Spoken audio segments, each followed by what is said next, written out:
নবীজিরে বলে, ইকরা ইয়া মুহাম্মদ, হে মুহাম্মদ পড়ো পড়ো। আল্লাহর নবী ডাক দিয়া বলে, মা আনা বিকারি, এর অপরিচিত ভাই তুমি কে? তোমাকে চিনি না, জানি না, কিন্তু আমি তো পড়তেও জানি না। এই কথা বলার সাথে সাথে অপরিচিত ব্যক্তি আল্লাহর নবীর বুকের মধ্যে জড়ায়া এমন জোরে একটা চাপ দিয়েছে, আল্লাহর নবী সাল্লাল্লাহু আলাইহি ওয়াসাল্লাম বলেন, হাত্তা বালাগা মিন্নিয়াল জুদা। আল্লাহর নবী বলে, মনে হয় যেন আমার প্রাণবায়ুটা উড়ে যাবে। বুকের মধ্যে নিয়ে এত জোরে চাপ দিছে, এত জোরে চাপ, নবীজির বড় কষ্ট হইছে। মনে হয় যেন নবীজির দম বন্ধ হয়ে যাবে, নবীজির রুটা যেন এখনই বের হয়ে যাবে। ওই চাপ দেওয়ার পরে ছাইরা দিছে। এরপর ওই অপরিচিত ব্যক্তি আবার ডাক দিয়ে বলে, ইকরা ইয়া মুহাম্মদ, হে মুহাম্মদ তুমি পড়ো। আল্লাহর নবী বলে, মা আনা বিকারিন, আমি তো পড়তে জানি না। আবার ওই ব্যক্তিটা আবার নবীজিরে বুকের মধ্যে জড়ায়া জোরে একটা চাপ দিছে। নবীজি বলে, হাত্তা বালাগা মিন্নিয়াল জুহুদ। দ্বিতীয়বার আমার আবার খুব কষ্ট হয়েছে, মনে হয় যেন প্রাণবায়ুটা উড়ে যাবে। এভাবে তিনবার নবীজিকে বুকের মধ্যে চাপ দিছে। তিনবার চাপ দেওয়ার পর এবার যখন ওই ব্যক্তিটা বলে, ইকরা ইয়া মুহাম্মদ, আল্লাহর নবী মুখ দিয়ে বের হয়ে গেছে, মাজা আকরাম, আমি কি পড়বো তুমি আমাকে বলে দাও। ওই ব্যক্তি তখন বলে, ইকরা বিসমি রাব্বিকাল্লাযী খলাক, যে মালিক তোমাকে সৃষ্টি করেছে ওই মালিকের নামে তুমি পড়ো। এই বলে সূরা কলমের প্রথম ৫-৬টা আয়াত আল্লাহর নবীর উপর নাজিল করে দিলেন। তিনি তো সাধারণ কোনো ব্যক্তি ছিলেন না, যিনি অপরিচিত ব্যক্তি তিনি ছিলেন জিবরাইল আমিন। বলেন সুবহানাল্লাহ। আল্লাহর নবী তো জিবরাইল নাকি কে জানে না, চিনে না। অপরিচিত মানুষ, নবীজির দিলের মধ্যে আবার টেনশন শুরু হয়ে গেছে। আল্লাহর নবী চিন্তা করতেছে যে আমি এতদিন পর্যন্ত গারে হেরার মধ্যে আমি ধ্যান করি, কোনো মানুষ আমাকে দেখতে আসে না, কোনো মানুষ খবর নিতে আসে না। আজকে যেই না অপরিচিত মানুষটা আসলো, আমাকে এমন জোরে চাপ দিল, মনে হয় যেন আমার প্রাণবায়ুটা উড়ে যাবে। নবীজি ভয় পেয়ে গেছে, নবীজির শরীরের মধ্যে জ্বর আইসা গেছে। আল্লাহর নবী সেখান থেকে তাড়াতাড়ি ঘরের মধ্যে আইসা ডাক দিয়ে বলে, ইয়া খাদিজা জাম্মিলুনি জাম্মিলুনি।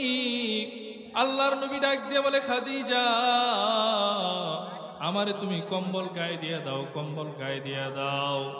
আম্মাজান খাদিজা আল্লাহর নবীর কম্বলটা গায়ে দিয়ে দিছে। দেখে যে নবীজির শরীরের মধ্যে প্রচন্ড জ্বর। আল্লাহর নবী ডাক দিয়ে বলে, খাদিজা রে, খাশিতু আলা নাফসি, আমার সাথে এমন একটা ঘটনা ঘটছে। পুরা ঘটনার বিবরণ দিয়ে আল্লাহর নবী বলে, আমি আমার ব্যাপারে ভয় পাইতেছি।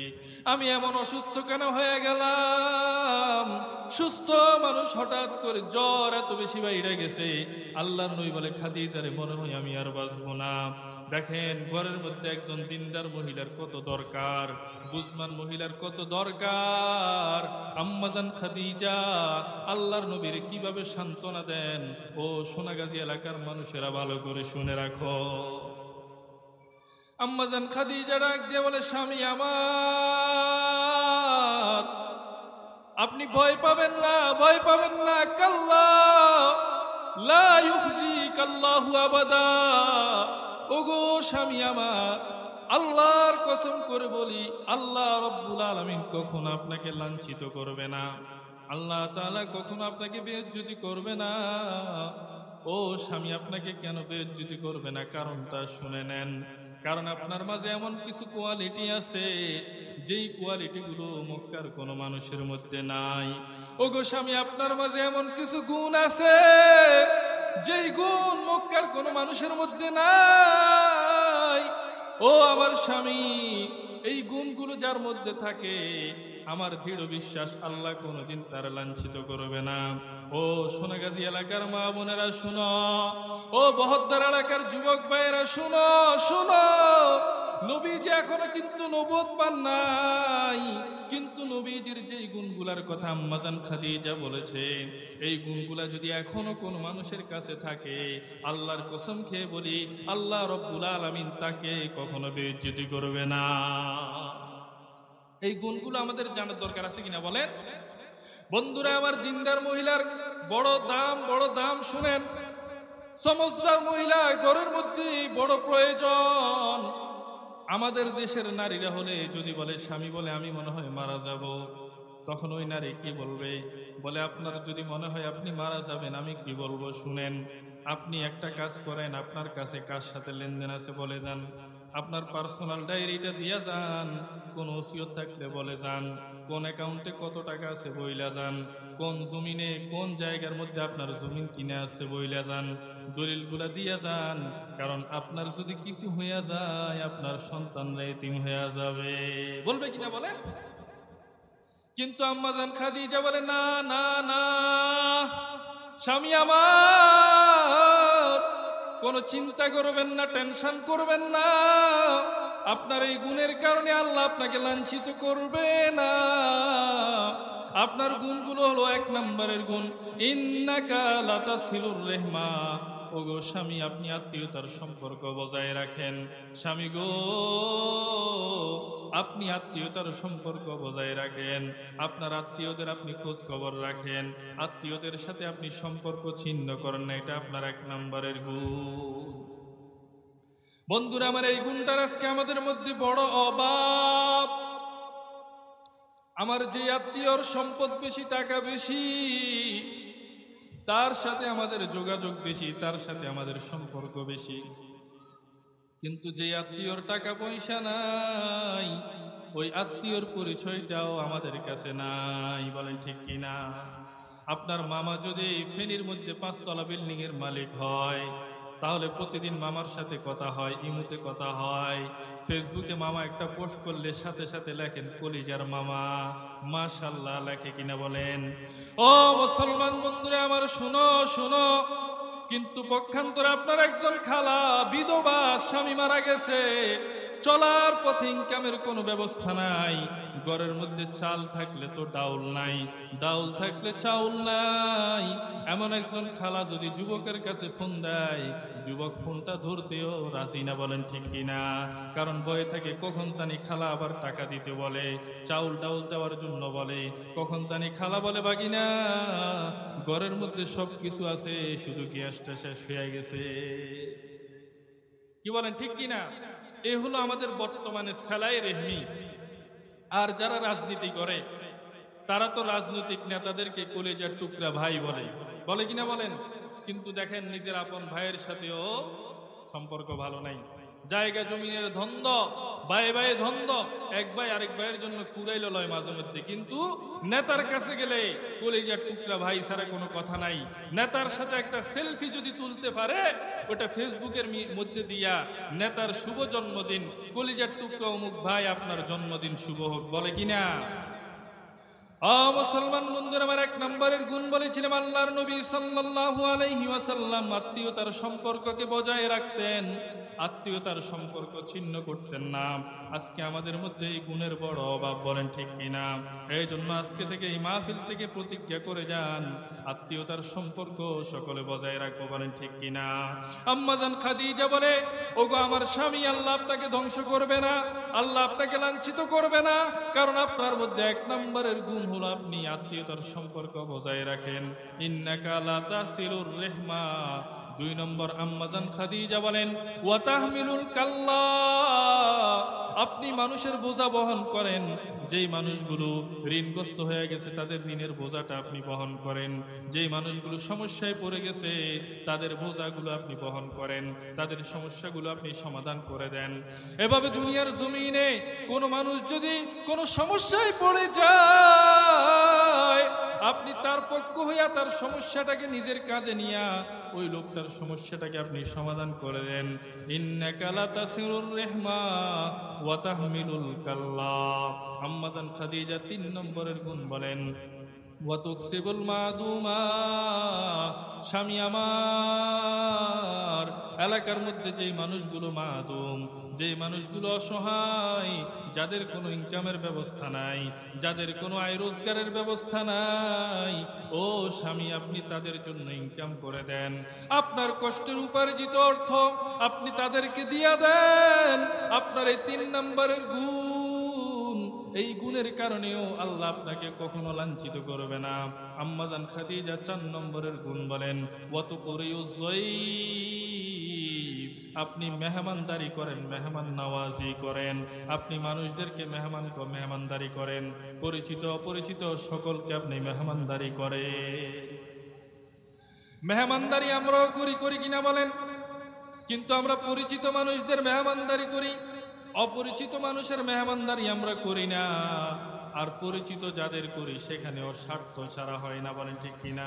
পরিচিত বহু মানুষ আছে, তাদের দেখা হলে খবরও নিই না কাপ চা খাবে কিনা।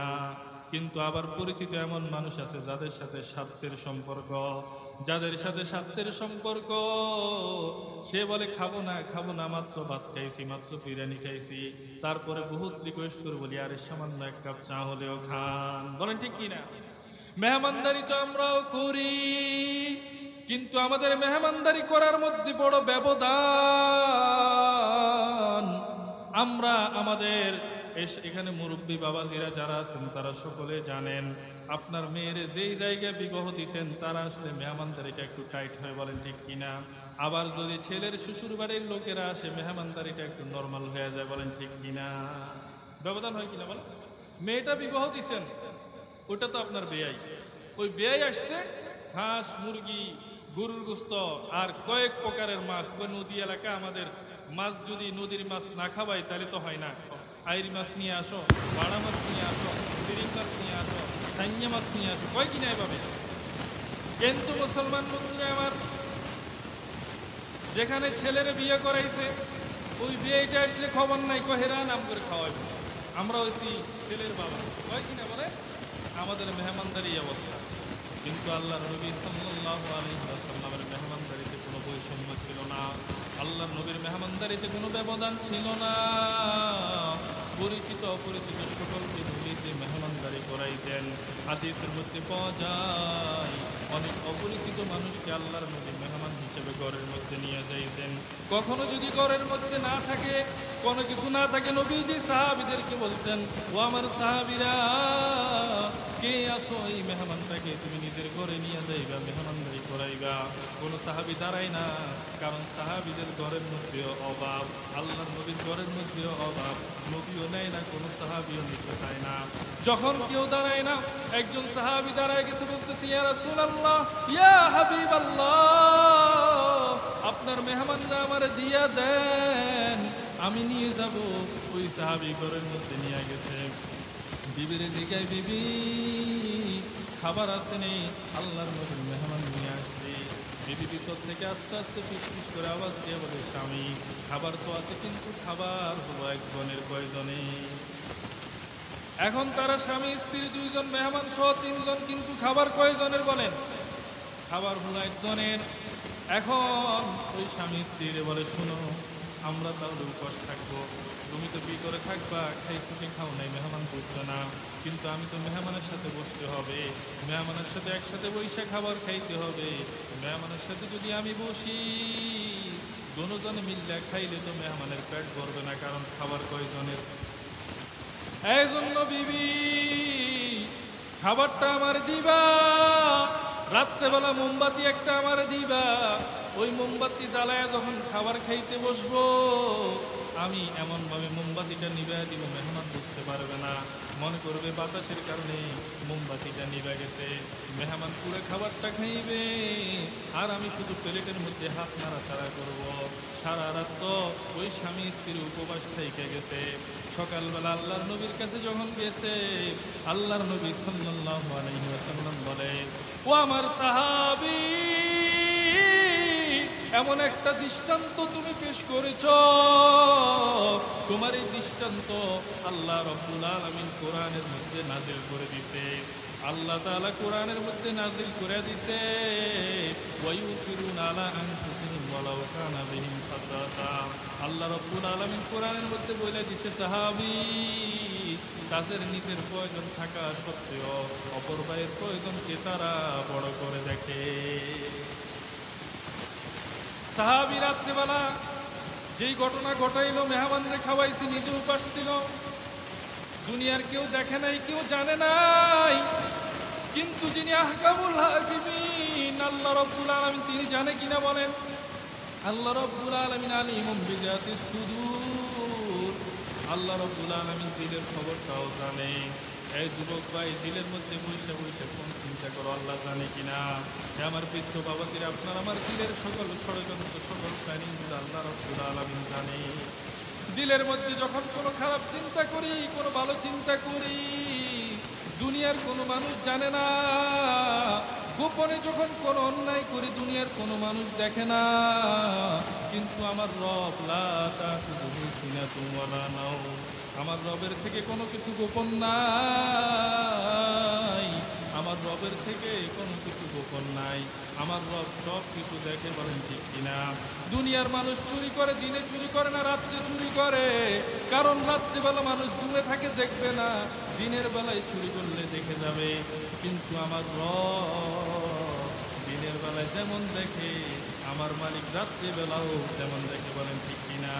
ও মুসলমান বন্ধুরা, আমার আল্লাহর নবী সাল্লাল্লাহু আলাইহি ওয়াসাল্লাম আম্মা জান খাদিজা বলে, স্বামী আমার, আপনার ৪ নম্বরের গুণ, আপনি মেহমানদারি করেন। ও স্বামী, এই গুণের কারণে আল্লাহ আপনাকে লাঞ্ছিত করবে না। ৫ নম্বরের গুণ, ওয়াদমিনু আলা নাওয়াইবিল হকি, স্বামী গো, হকের পক্ষে একজন মানুষ চলতে গেলে আপনি তাকে সহযোগিতা করেন। আমাদের দুনিয়ার জমিনেও হকের পক্ষে চলতে গেলে অনেক কটু কথা শুনতে হয়, বলেন ঠিক কিনা? হকের পথে চলতে গেলে পরিবার থেকে, সমাজ থেকে, যুব সমাজ থেকে অনেক কটু কথা শুনতে হয়। একটা ছেলে যদি নামাজ হয়ে যায়, 10-12 বছর থেকে নামাজ পড়া শুরু করে, তখন তাকে এলাকার মানুষ বলে, কিরে তুই যে মোল্লা হয়ে গেছ, হয়নি? ছেলের বাবারে ডাক দিয়ে বলে, কি ব্যাপার, তোমার ছেলেটা দেখি বিদ্যুতের মতো নামাজ পড়ে, 5 ওয়াক্ত নামাজ মসজিদের বাইরে পড়ে না, দেখো আবার জঙ্গি সংগঠনের সাথে কোনো সম্পর্ক আছে কিনা, বলে কিনা? মুসলমান বন্ধুরা আমার, যুবকটা যখন নতুন দাড়ি উঠছে, দাড়ি রাখা শুরু করে, বন্ধু বান্ধবরা টিটকারি করে, কি ব্যাপার এত শহরে বিদ্যুৎ দেওয়া যাচ্ছে কেন? মেয়েটা যখন পর্দা করে, তার বান্ধবীরা বলে, কিরে এখন থেকে তাঁবুর মধ্যে ঢুকিয়া যাচ্ছে কেন? বলেন নাউযুবিল্লাহ। এভাবে হকের পথে চলতে গেলে কত রকমের বাধা বিপত্তি আছে কিনা বলেন? আল্লাহর নবী সাল্লাল্লাহু আলাইহি ওয়াসাল্লামের গুণ ছিল, আল্লাহর নবী কেউ যদি হকের পথে চলতে চায়, নবীজি তাকে সহযোগিতা করতেন। হকের পথে চলার কারণে কেউ যদি তার উপর আক্রমণ করতে চাইতো, আল্লাহর নবী সেটা প্রতিহত করে দিত। আল্লাহর নবীর এই 5টা গুণ বলে আম্মা জান খাদিজা বলে, স্বামী আমার, আপনাকে আল্লাহ রাব্বুল আলামিন কখনো লাঞ্ছিত করবে না। 5টা গুণ মনে আছে না আপনাদের? 1 নম্বর, আত্মীয়তার সম্পর্ক বজায় রাখবে। 2 নম্বর, মানুষের ঋণের বোঝা, এভাবে কেউ ঋণগ্রস্ত হয়ে গেলে এটাকে আমরা বহন করব। 3 নম্বর, যে সকল মানুষের আয় রোজগার নাই, উপার্জন নাই, তাদের জন্য মাঝে মধ্যে কিছু আর্থিক সহযোগিতা করব। 4 নম্বর, মেহমানদারি করাবো। 5 নম্বর, হকের পথে চলতে গেলে আমরা তাকে সহযোগিতা করব। পারবেন না ইনশাআল্লাহ? যুবকটা নামাজ পড়ে, তাকে আপনি উৎসাহ দিবেন। আপনার ঘরের মেয়েটা পর্দা করে, তাকে উৎসাহ দিবেন। তার খালতো ভাইরা, মামতো ভাইরা তারে অনেক টিটকারি করে, ইস আমাদের থেকেই আর কয়দিন গোপন থাকবি, দেখা যাবে এখন নতুন নতুন অনেকে এরকম করে, পরে খবর থাকে না। এদেরকে আপনারা প্রায়োরিটি দিবেন। ঘরের নারীরা, তাদেরকে প্রায়োরিটি দিবেন, তাদেরকে এই ব্যাপারে উৎসাহ দিবেন, বলে না মা তোমারটা ঠিক আছে, ওরা যেটা বলে সেটা ভুল। মুসলমান বন্ধুরা, এই 5টা গুণ যদি অর্জন করতে পারেন, আম্মা জান খাদিজা যেভাবে বলেছেন, আল্লাহর উপর বিশ্বাস রেখে, আমিও বিশ্বাস রেখে বলি, আল্লাহ রাব্বুল আলামিন আপনাকে দুনিয়াতে লাঞ্ছিত করবে না। আম্মা জান খাদিজা এবার স্বামীরে সান্ত্বনা দিয়া বলে, স্বামী আমার, এটা প্রথম সান্ত্বনা। 2 নম্বর, মানে আমার একজন চাচাতো ভাই আছে, ওয়ারাকা ইবনে নাওফল, স্বামী আমার, চলেন চলেন, আপনারে আমি ওয়ারাকা ইবনে নওফলের কাছে নিয়ে যাব। ওয়ারাকা ইবনে নওফল ছিলেন আহলে কিতাব, কিতাবের ইলম তার মধ্যে ছিল। ওয়ারাকা ইবনে নওফল আহলে কিতাব ছিলেন, কিতাবের ইলম ছিল। আল্লাহর নবীর যখন ওয়ারাকা ইবনে নওফলের কাছে নিছে, ওয়ারাকা ইবনে নওফল একবার কিতাবের দিকে তাকায়, একবার আল্লাহর নবীর চেহারার দিকে তাকায়। ওয়ারাকা ইবনে নওফল বড় আশ্চর্য, দেখে কিতাবের সাথে চেহারার বড় মিল। আখিরুজ জামানার নবীর চেহারার যে আকৃতি কিতাবের মধ্যে লেখা আছে, দেখে সব মুহাম্মদ সাল্লাল্লাহু আলাইহি ওয়াসাল্লামের মধ্যে পাওয়া যায়। ওয়ারাকা ইবনে নওফল ডাক দিয়ে বলে, সমস্যা কি, কেন আসছো বলো। আল্লাহর নবী সাল্লাল্লাহু আলাইহি ওয়াসাল্লাম নিজের সব সমস্যার কথা বললেন। গারে হারার মধ্যে তিনি যান, সেখানে কি কি ঘটেছে সব কিছু বললেন। ওয়ারাকা ইবনে নওফল শুনে বলে, ভাতিজা, তোমার কাছে যে আসছে সে কোনো সাধারণ মানুষ না। তোমার কাছে যে আসছে, হাযান নামুসুল্লাযী নাযালা আলা মূসা, এটা তো সে জিবরাইল, যে জিবরাইল মূসা আলাইহিস সালামের কাছে আসছে। বলেন সুবহানাল্লাহ। মুসলমান বন্ধুরা আমার, জিবরাইল আমিন আল্লাহর নবীর 3টা চাপ দিছে সিনার মধ্যে। কেন দিছে জানেননি? আল্লাহর নবী সাল্লাল্লাহু আলাইহি ওয়াসাল্লামকে জিবরাইল আমিন সিনার মধ্যে চাপ দিয়া আল্লাহ রাব্বুল আলামিন জিবরাইলের কাছে যেই ইলম এবং হিকমত পাঠাইছে, ওই সবগুলো ইলম এবং হিকমতকে আল্লাহর নবীর সিনার মধ্যে ঢুকিয়ে দিয়েছে। বলেন সুবহানাল্লাহ। মুসলমান বন্ধুরা আমার, আপনাদের মনে প্রশ্ন রাখতে পারে, সিনার সাথে সিনা লাগলে, বুকের সাথে বুক লাগলে এক বুক থেকে আরেক বুকের মধ্যে জ্ঞান ট্রান্সফার হয় না, কিন্তু সেখানে কিভাবে হলো? ও মুসলমান বন্ধু, আপনাদেরকে আমি বলে যেতে চাই, আপনাদের সোনাগাজী বাজারের মধ্যে, কলেজ রোডের মধ্যে ফটোকপির মেশিন আছে কিনা বলেন? ফটোকপি দোকান আছে কিনা বলেন?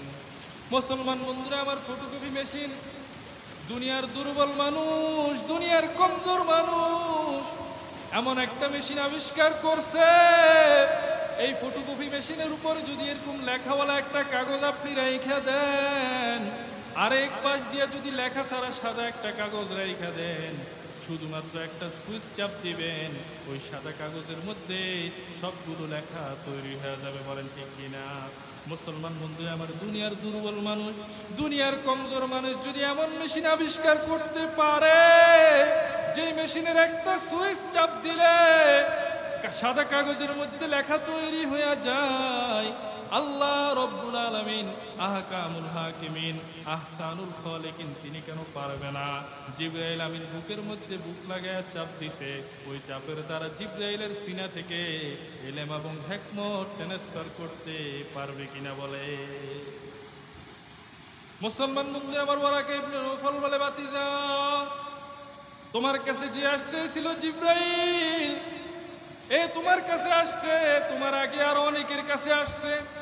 মূসা আলাইহিস সালামের কাছে আসছে, ঈসা আলাইহিস সালামের কাছে আসছে, ইব্রাহিম আলাইহিস সালামের কাছে আসছে, হযরত ইসমাঈলের কাছে আসছে, ইসহাক আলাইহিস সালামের কাছে আসছে। আল্লাহ রাব্বুল আলামিন আল্লাহর জমিনে যত মানুষে নবী রাসূল বানায়, জিবরাইল তার কাছে আসে। ওয়ারাকা ইবনে নওফল ডাক দিয়ে বলে, ভাতিজা, তোমার জন্য আমার বড় দুঃখ, বড় আফসোস। এই মক্কার মানুষেরা তোমার বিরোধিতা করবে, মক্কার মানুষেরা তোমার প্রতি জুলুম বিচার করবে, মক্কার মানুষেরা তোমাকে মক্কা থেকে বের করে দিবে। আমি ওয়ারাকা ইবনে নওফল তো বিদ্ধ হয়ে গেছি, দৃষ্টি শক্তিও হারায় ফেলছি, কিছু দেখি না। আমি যদি আজকে যুবক থাকতাম, আল্লাহ যদি আমাকে যৌবন কালটা এখন দিয়ে রাখতো, তাহলে ভাতিজা, তোমার সহযোগীকারীদের মধ্যে আমি প্রথম কাতারে থাকতাম। বলেন সুবহানাল্লাহ। আল্লাহর নবী বড় আশ্চর্য হয়ে গেছে, ডাক দিয়ে বলে, চাচা, মক্কার মানুষেরা তো আমাকে বড় ভালো জানে, মক্কার মানুষেরা আমাকে আল আমিন বলে ডাকে, আমাকে সাদিকুল মাসদুক বলে ডাকে। মক্কার মানুষেরা তাদের আমানতগুলো আমার কাছে রাখে। আমাকে এত ভালো জানে, এই মক্কার মানুষটা কোনোদিন আমাকে মন্দ কথা বলে নাই, কোনোদিন আমাকে গালিগুলোজ করে নাই, কোনোদিন আমার গায়ে তারা হাত লাগায় নাই। কিন্তু চাচা আপনি বলতেছেন এরা আমাকে গালিগালাজ করবে, আমাকে মারধর করবে, নির্যাতন করবে, শেষ পর্যন্ত আমাকে মক্কা থেকে বিদায় করে দিবে, বিষয়টা বুঝলাম না। ওয়ারাকা ইবনে নওফল বলে, ভাতিজা ইতিপূর্বে যত নবী রাসূলের কাছে জিবরাইল আমিন আসছে, তারা যখন এক আল্লাহর কথা বলছে, তাওহীদের কথা বলছে, হক কথা যখন মানুষকে বলছে, আল হক মুরুবুন, হক কথা বড় তিতা। এতদিন পর্যন্ত মক্কার মানুষেরা তোমাকে বড় ভালোবাসে, কিন্তু যখন তুমি হক কথা বলবা, মক্কার মানুষটা তোমার বড় শত্রু হয়ে যাবে। ও বহদ্দার এলাকার মুসলমান ভাইয়েরা আমার শুনেন, আপনারা এই জন্য মাঝে মধ্যে আলেম ওলামাদেরকে দেখেন তারা জেলখানার মধ্যে যায়, তারা আয়না ঘরে যায়, বলেন ঠিক কিনা? আপনারা আলেম ওলামাদেরকে বলেন, হুজুর আপনারা তো হক কথা কেন বলেন? আপনারা জানেন না হক কথা বললে জেলখানায় যাইতে হয়, হক কথা বললে জুলুম নির্যাতনের শিকার হতে হয়, হক কথা বললে আয়না করে যাইতে হয়, তারপরে তো হক কথা কেন বলেন? আমি আপনাদেরকে বলে যেতে চাই, হক কথা আলেম ওলামা বলে যাবে, জেল জুলুমকে আমরা তোয়াক্কা করি না, বলেন ঠিক কিনা? আল্লাহর নবী সাল্লাল্লাহু আলাইহি ওয়াসাল্লামকে ওয়ারাকা ইবনে নওফল যখন বলছে ভাতিজা তোমার মক্কা থেকে বের করে দিবে, আল্লাহর নবী হক কথা বলা থেকে বিরত ছিল কিনা বলে? ছিল না। আল্লাহর নবী জানতো আমার উপর জেল জুলুম নির্যাতন হবে, আমাকে বের করে দিবে, কিন্তু তারপর হক বলা থেকে পিছপা হয় নাই। তদ্রূপ আমরাও আলেমরা বলে যেতে চাই, দুনিয়ার মানুষদেরকে সত্য কথা বলে যাব, হক কথা বলে যাব, প্রয়োজনে জেলে যাব, প্রয়োজনে জুলুম নির্যাতনের শিকার হব, প্রয়োজনে আয়না করে যাব, প্রয়োজনে দেশান্তর হব, কিন্তু তারপর হক কথা বলা ছাড়া যাবে না, বলে ঠিক কিনা? আমাদেরকে মাঝে মধ্যে বলে আপনারা তো পাকিস্তান চলে যান, বলে কিনা? আমাদের মোল্লা মৌলবীদের কথা শুনলেই তাদের গায়ের মধ্যে জ্বর এসে পড়ে। এই জন্য এখন দেশে যে পরিস্থিতি, আলেমরা ভালো অবস্থানে আছে, বলেন ঠিক কিনা? বাংলাদেশের মানুষ এখন চায় আগামীতে শাসন করবে ওলামায়ে কেরাম, বলেন ঠিক কিনা? এখন মানুষ চায়, এই পিঠ ওই পিঠ অনেক দেখেছি, এবার একটু আলেমদেরকে দেখতে চাই, কারণ আলেমরা যদি ক্ষমতাশীল হয় আমাদের দেশের মধ্যে দুর্নীতি চলবে না, বলেন ঠিক কিনা? আমাদের দেশ দুর্নীতিতে আর চ্যাম্পিয়ন হবে না।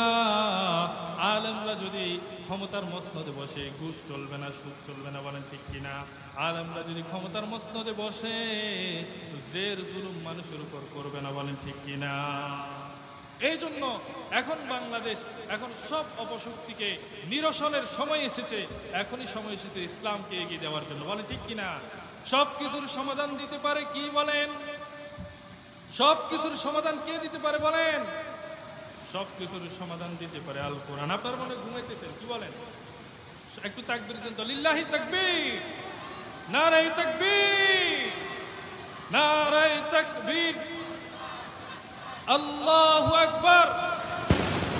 দিন ইসলাম, দিন ইসলাম, কোরআন সুন্নাহর আলো ঘরে ঘরে জালো, সব কিছুর সমাধান দিতে পারে আল কোরআন। সমাধান চাও যদি জীবনে মরণে, ফিরে যাও খুঁজে নাও চোখ রাখো কোরআনে। সমাধান চাও যদি জীবনে মরণে, ফিরে যাও খুঁজে নাও চোখ রাখো কোরআনে। সমাধান তবেই পাবে সুখ শান্তির ঠিকানা, তবেই পাবে সুখ শান্তির নিশানা, যদি মেনে নাও তুমি মনে প্রাণে।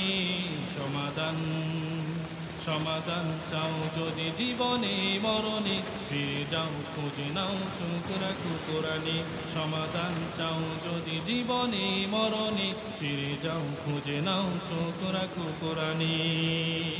সবকিছু সমাধান দিতে পারে কে বলেন?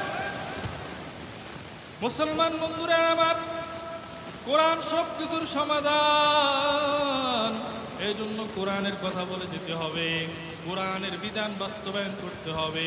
কোরআনের বিধান যদি বাস্তবায়ন হয়, তাহলে আমাদের দেশে ইসলামের উপর চলা অতি সহজ হয়ে যাবে, বলে ঠিক কিনা? আজকে আমরা কোরআনের অনেক বিধানের উপর আমল করতে পারি না। এই কোরআনের মধ্যে শুধু ব্যক্তিগত জীবন নয়, এই কোরআনের মধ্যে পারিবারিক জীবন, সামাজিক জীবন, রাষ্ট্রীয় জীবন, আন্তর্জাতিক জীবন আছে কিনা বলেন? এই কোরআন আল্লাহ রাব্বুল আলামিন মানব জাতির কল্যাণের জন্য দিয়েছেন। এই কোরআনের মধ্যে আল্লাহ বলেন, এই কোরআনের মধ্যে আমি কোনো কিছুকে বাদ দিই নাই। এই কোরআনের মধ্যে মানুষের ব্যক্তিগত জীবন থেকে আন্তর্জাতিক বিষয় পর্যন্ত সমাধান রয়েছে।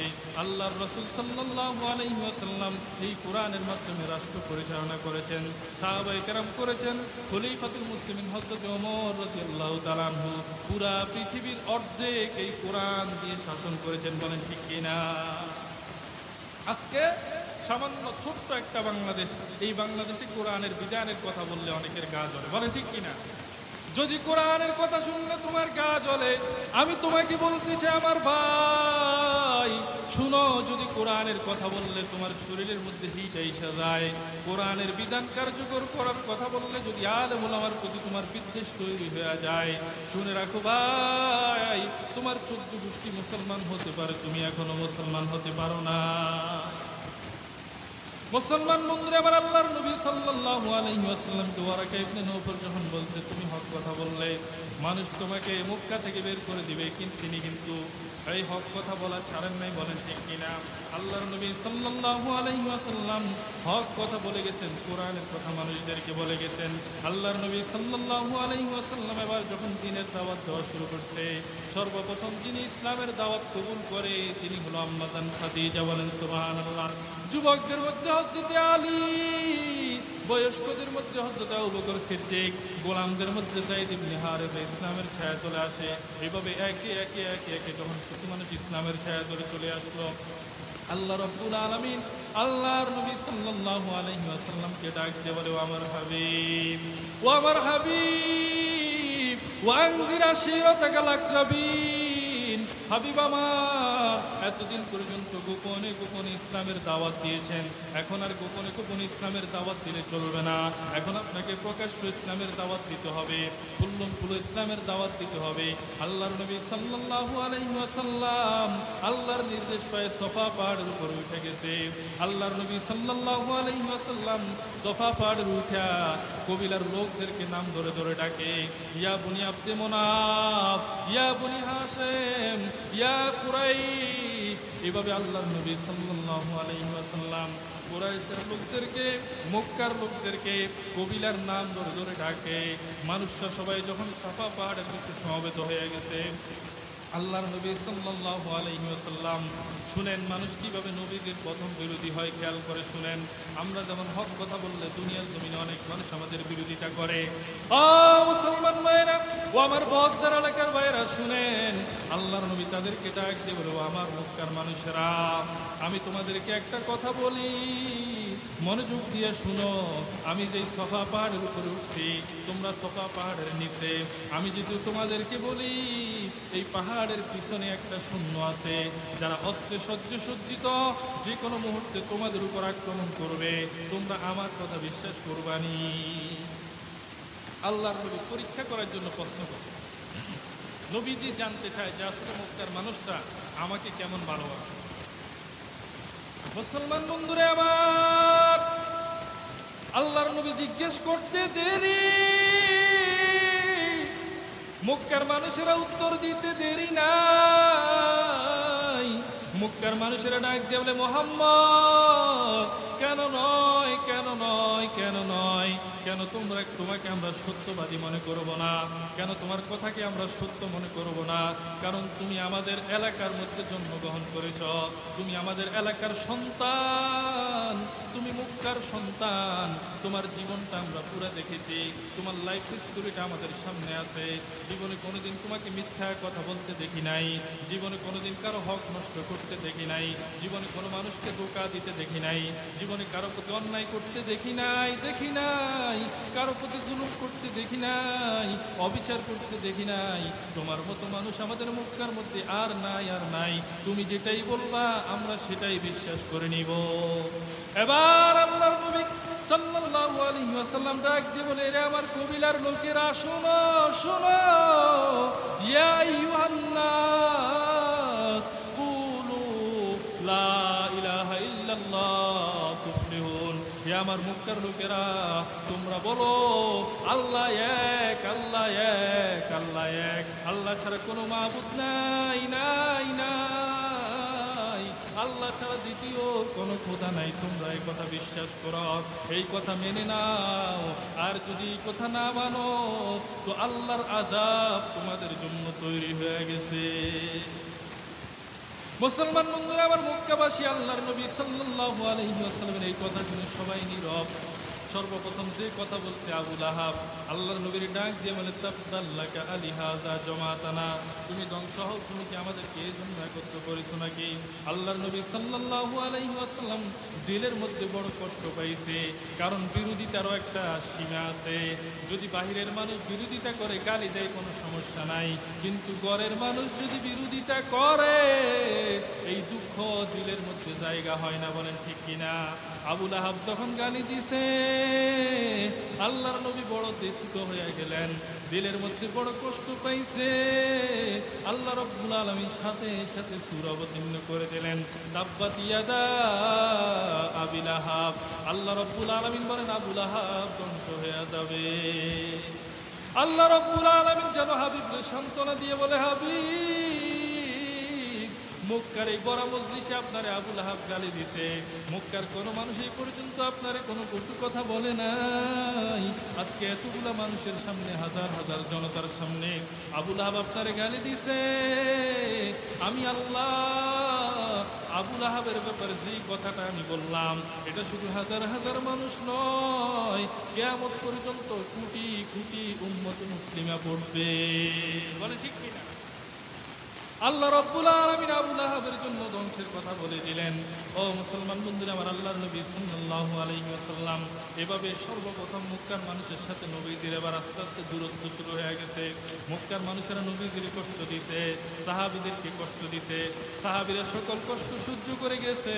কেন? কারণ একদিন আমাদেরকে কবরে যেতে হবে, বলে ঠিক কিনা? দুনিয়ার জমিনে কষ্ট কোনো কষ্ট নয়, দুনিয়ার জমিনের কষ্ট যদি সহ্য করে যাই, কবরের মধ্যে শুধু শান্তি আর শান্তি, বলেন ঠিক কিনা?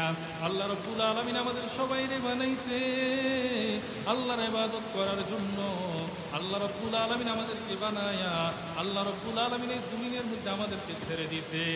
ও মুসলমান বন্ধুরা আমার, আল্লাহ রাব্বুল আলামিনের আওয়াজ মসজিদের মাইক থেকে প্রতিদিন 5 বার ধ্বনিত হয়। মুয়াজ্জিন প্রতিদিন 5 বার আল্লাহু আকবার আল্লাহু আকবার বলে আমাদেরকে ডাকে, বলেন ঠিক কিনা? আল্লাহ রাব্বুল আলামিন বলেন, আমি দুনিয়াটারে এমন ভাবে সাজাইছি, এই দুনিয়ার মধ্যে কোথাও না কোথাও আল্লাহর জিকির হয়। ও মুসলমান বন্ধুরা আমার, কোথাও এখন এশারের নামাজের আযান হইতেছে, কোথাও মাগরিব হইতেছে, আবার কোন কোন দেশের মধ্যে এখন মাত্র সকাল হইতেছে, ফজর আযান হইতেছে। ও মুসলমান বন্ধুরা আমার, দুনিয়ার মধ্যে এমন কোন মুহূর্ত বাকি নাই যেই মুহূর্তের মধ্যে মুয়াজ্জিন আল্লাহু আকবার বলে ডাকে না। এ যুবক ভাই, মুয়াজ্জিন তোমার প্রতিদিন 5 বার ডাকছে, তুমি মসজিদে মুয়াজ্জিনের ডাকে সাড়া দাও নাই। আল্লাহ বলে, বান্দা, আমি একদিন তোর নাম ধরে মসজিদের এই মাইক দিয়ে আওয়াজ দিব, সেদিন মসজিদের মাইকে এলান হবে অমুক আর দুনিয়াতে নাই। ও মুসলমান বন্ধু, আজকে আমরা বলি আমার বাড়ি আমার গাড়ি, বলে কিনা?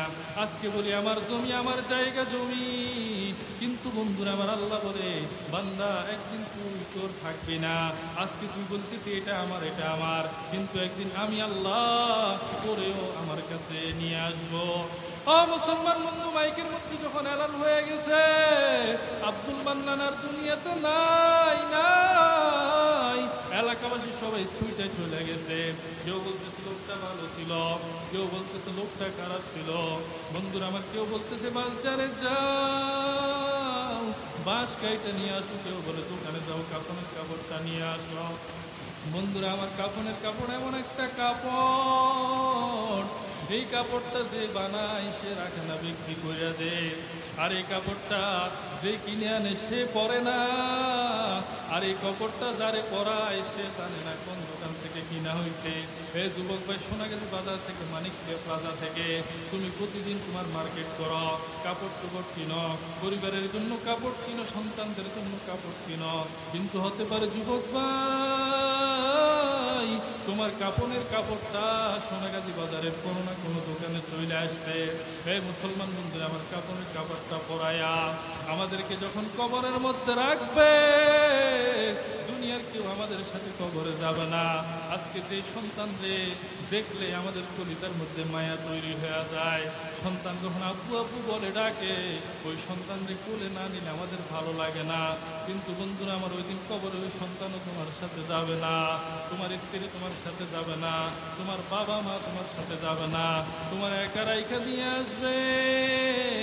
ডানে মাটি, বামে মাটি, নিচে মাটি, উপরে বাঁশের সামিয়ানা, পালাবার কোনো জায়গা নাই, বাগার কোনো জায়গা নাই।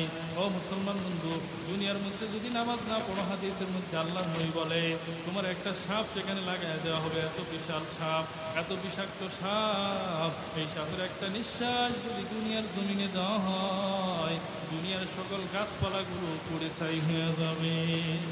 মুসলমান বন্ধুরা আমার, দংশন করতে থাকবে। সাপ বলবে ফজর না পড়ার জন্য জোহর পর্যন্ত, জোহর না পড়ার জন্য আসর পর্যন্ত, আসর না পড়ার জন্য মাগরিব পর্যন্ত, মাগরিব না পড়ার জন্য এশা পর্যন্ত, এশা না পড়ার জন্য তোমাকে ফজর পর্যন্ত ধ্বংস করার জন্য নির্দেশ দেওয়া হয়েছে।